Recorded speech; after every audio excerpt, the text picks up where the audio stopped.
Alright, continuing our how to play and use Roll20 series, we are going to build another map today. This map is an outdoor map, but it is going to have some dynamic lighting features.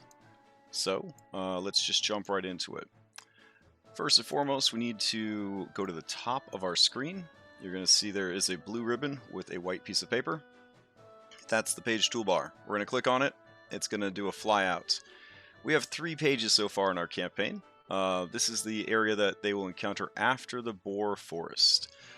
This is the above ground part of the dungeon. It is a ruined fortress. So we're going to go and create a brand new page. We're going to click on Untitled, and we're going to call this Ruins. And we're going to hit Enter to lock in the new name. Glancing at our page settings, it's using the same defaults we set for every page that we build. So it's a very big map that we're not going to use all the space on. It's got a grid, all that jazz. Now we are going to want this to be dynamically lit. So under settings, we're going to go down to the bottom. We're going to skip over Fog of War. We're going to click on Dynamic Lighting. We're going to go to Enforce Line of Sight, Only Update on Drop, and Restrictive Movement. Unlike the forest map, we are not going to use global illumination because this is a great opportunity to learn about a day and night token, which I will show you in just a minute. Alright, so if we're happy with it, we're going to hit OK. And we're going to jump on over to that page. So the page is bleak and dark. There's nothing here. That's totally okay. So we're going to go to our Assets folder, which is on our computer, and we're going to drag over from our Assets folder the map for the ruins. So here we go.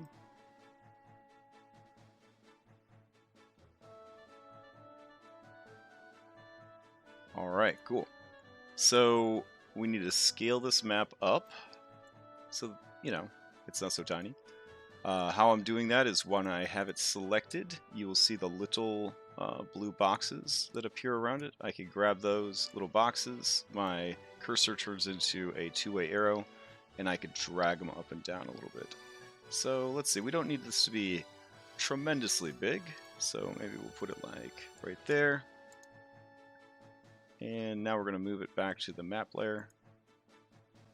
I'm going to zoom in by holding down Alt and using my middle mouse wheel. And is there enough room to get between this wall here? That's what we're looking for. Yes. Cool. How do we double check the size of it? We could go to our map layer. So the second option down, select map. It'll turn the icon into that little map marker. I'm going to go to advanced, set dimensions. You always end up in pixel mode, which is obnoxious, unless you like to do math divided by 70 over and over again, because technically every square is 70 pixels. But I'm going to go to units. So we've made this 22 by 22. Alright, that sounds good. So we set this map at 22 by 22. Alrighty. Let's see. Let's zoom out. Yeah, we're definitely not using all of this page. We could shrink the page down because we really don't need all this extra room on the page. And that would be a good practice for doing that. Keep in mind that when you shrink a page, it always shrinks from right to left and from bottom to top. So you want to make sure that the stuff you want to keep is in the top left of the page. So I'm going to go back up to the page toolbar. I'm going to go to the page settings and we'll reduce it to 40 by 40. And then I'll hit OK. There we go. It's a little bit smaller now. Okay. So now we want to add some dynamic lighting because everything's so dark, right? It's so dark because it is not dynamically lit. So we're going to go over to the left-hand side. The second option, where we had map background, we're now going to go down to see dynamic lighting. So it'll turn into a little fire. And then we're going to go down to shapes, which is either this square or this weird, I don't know, DNA strand. We're going to select that one for we're going to go ahead and select shape. There we go, because we want to draw a bounding box first. And let's see. We don't want it to be black. We want it to be a nice bright color. That way, if we draw it on the wrong layer, we will always know that we drew it on the wrong layer. as an example, don't do this, but as an example, if I wasn't paying attention and I drew this on the object layer, right? When I go to play, I will see it, right? And that's not what I want. I need it to be on the dynamic lighting layer. Whereas if I drew it on the dynamic lighting layer, there we go. And I'm holding down Shift to lock it to the grid. There we go. So if I go back to object layer, I can't see that bright pink anymore because it is only visible to you and only on the dynamic lighting layer. Alright, so while we're doing dynamic lighting, let's finish it up. So we're going to go in and draw some walls here. Now there's different schools of thought about how best to do walls. Some people like to make them very thick. Some people like to just do a thin line so you can see the wall on both sides, but the wall blocks line of sight. We're going to do a thin line for this. I've found that that is a little bit better overall. So to get the line tool, I'm going to go to the left-hand side. I'm going to go to the third one down. I'm going to pick the one that looks like a DNA strand that says polygon line. I'm going to click it. Alright, so now I'm going to zoom in nice and close. And I'm just going to click with the left mouse button, move the cursor, click again, move the cursor, click again, and I will draw the wall. When I am happy with what I got, I'm going to hit the right mouse button and commit to the line. There we go. So the next wall, same deal. I'm going to click and just keep clicking and use that to draw. There we go. So here, same deal. I'm going to click, click, click, and then I'm going to right click to commit. Right? We're just going to do that over and over again until we have created dynamic lighting for each of these walls.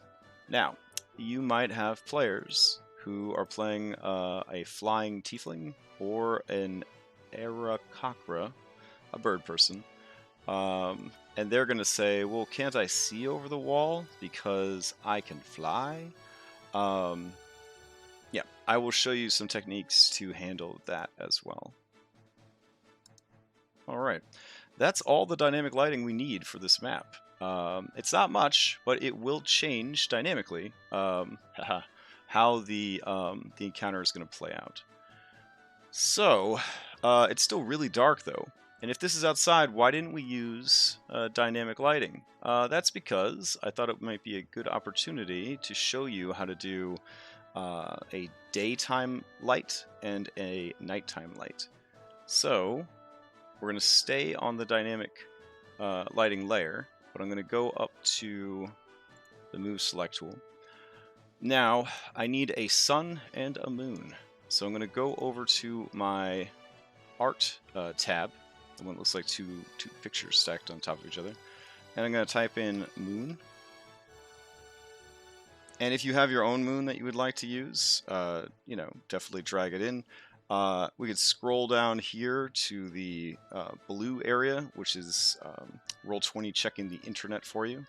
And look, there's a bunch of moons. So we'll drag a moon out. Perfect. While we're here, let's go ahead and grab a sun.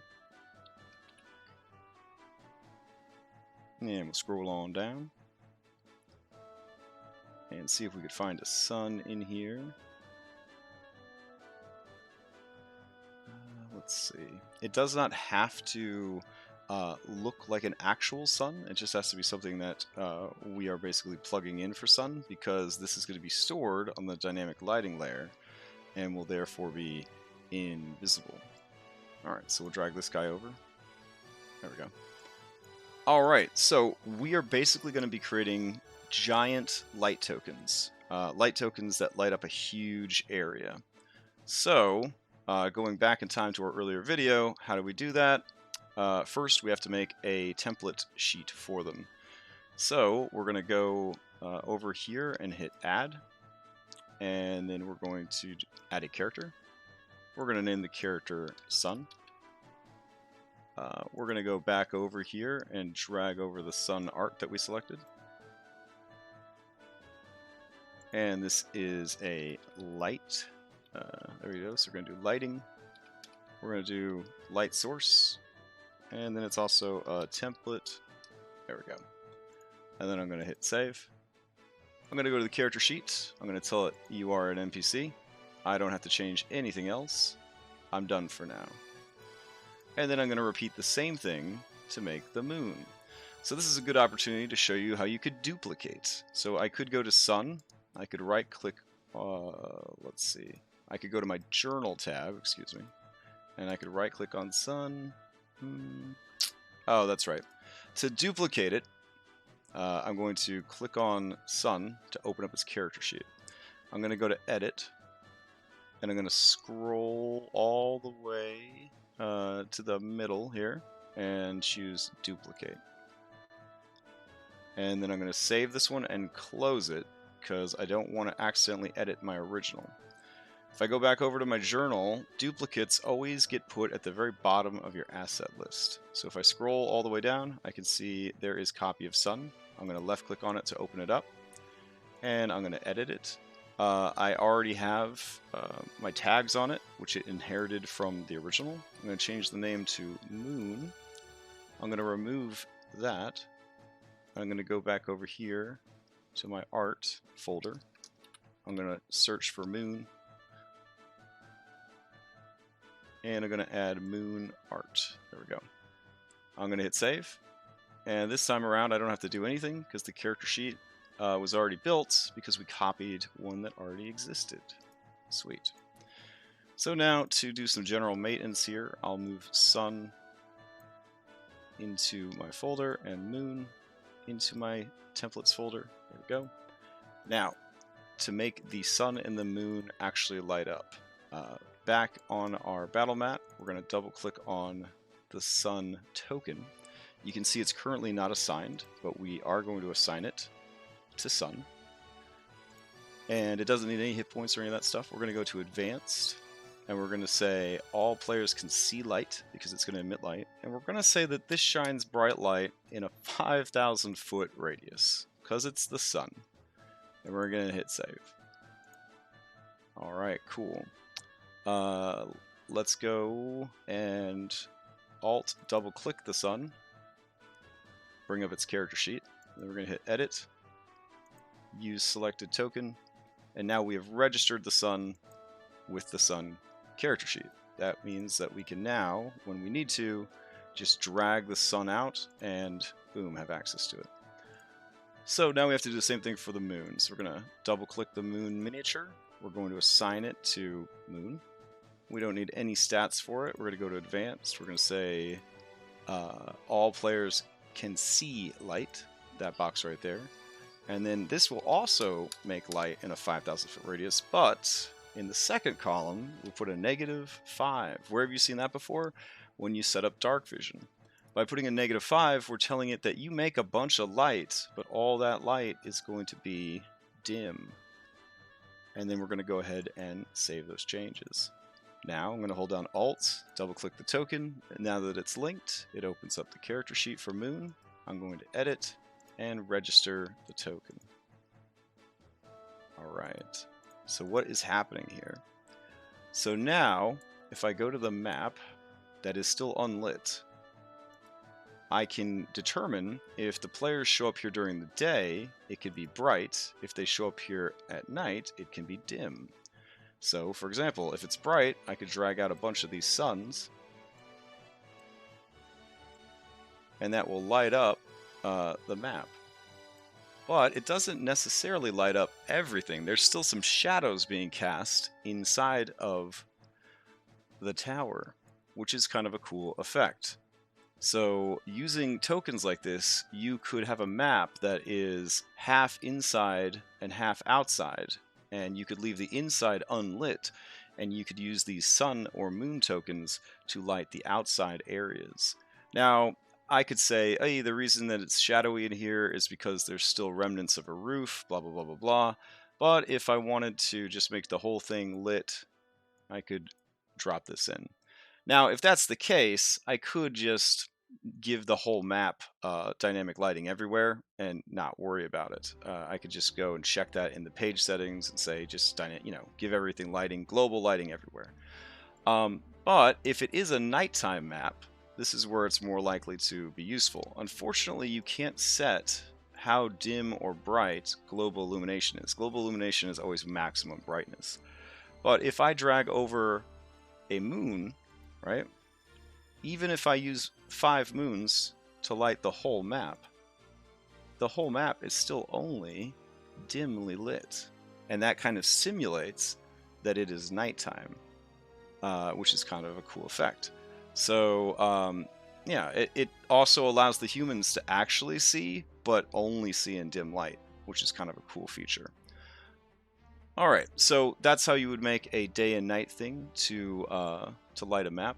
And again, these day and night light sources are really useful when you have a map that is half inside and half outside. They come in a lot of handy. If you ran the starter kit, there's the Cragmaw hideout with the goblins and the cave. The outside of the cave could have a sun token to light it up, and then the rest of the cave could be nice and dark. So that's how you would simulate that effect. So I'm going to, moving forward with the tutorial, pretend that it took them until nighttime to get here, because you're the DM and you could just say stuff like that happens. And then we'll move forward with the tutorial with it dimly lit, which will be kind of cool. And again, when I said it doesn't matter what these tokens look like, when I switch to the object layer, they're gone. The dynamic lighting lines are gone, and the dynamic light sources are gone, but their effects still remain. Okay, that's it for this video.